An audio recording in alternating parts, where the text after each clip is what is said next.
Let us discuss one more numerical problem. So this is meant for only JEE Main and Advanced, not for students preparing for your medical entrance examination, that is NEET. Find the condition of grazing emergence of light from a glass prism. Well, as you can see from here, let me focus it. As you can watch it from here, A, B, C is a glass prism having refractive index mu2 and is surrounded by a rarer medium. Refractive index mu1 is equal to 1, refractive index mu1 is equal to 1, that is air or vacuum. And the ray of light is incident from this side, PQ is the incident ray, at the point Q to the side AB, ON is the normal, therefore this is your angle of incidence. And this ray PQ was supposed to travel in this direction in the absence of the prism, going from a rarer medium to denser medium because the velocity decreases. So it from the original direction it bends towards the normal. This is the normal. This part of the normal from here to here is within this.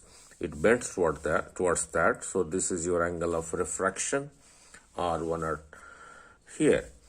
Again, at this point, this refracted ray QR is trying to come from denser to rarer, and it was supposed to travel like this.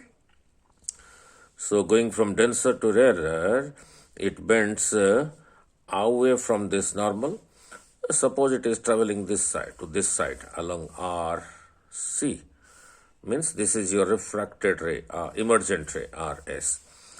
So if this angle is 90 degree, then you will say it is the grazing emergence. Means it is moving parallel to the surface of the prism. Now, under this condition, we will find out what will be the angle of incidence I. Now, if you apply the laws of refraction, that is the second law of refraction, that is Snell's law at point Q, we will have sin I by sin R1. Sin I by sin R1 is mu of this medium by mu of this medium. Since this is 1, so mu2 over 1 is mu2 is equal to mu say. Similarly, if you apply it here at point R, sin 90 over sin R2 will be mu2 over mu1, that is mu2, that is equal to mu. So both are equal. It is the same glass prism, same mu. So this is equal to this. So sin I over sin R1, sin 90 over sin R2, sin 90 is 1. Now, we are interested to find I.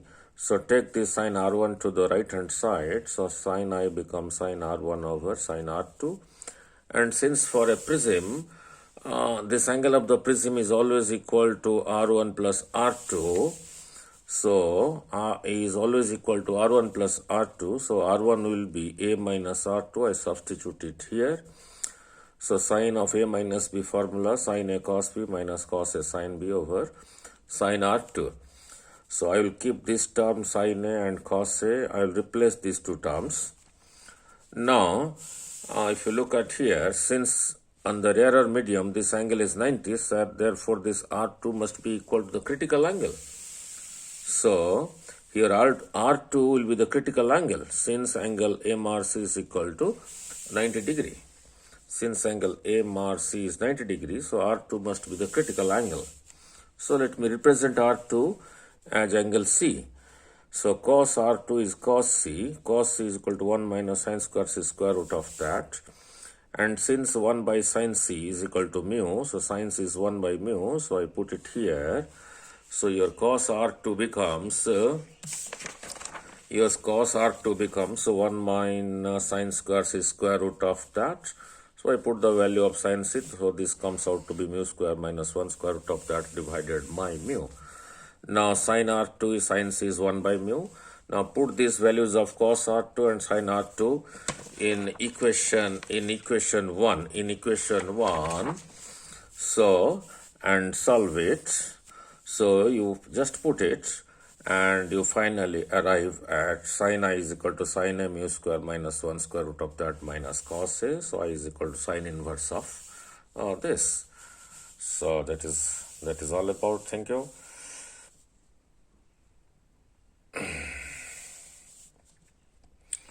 So you can watch it from here. I have just put the values of cos R2 and sin R2.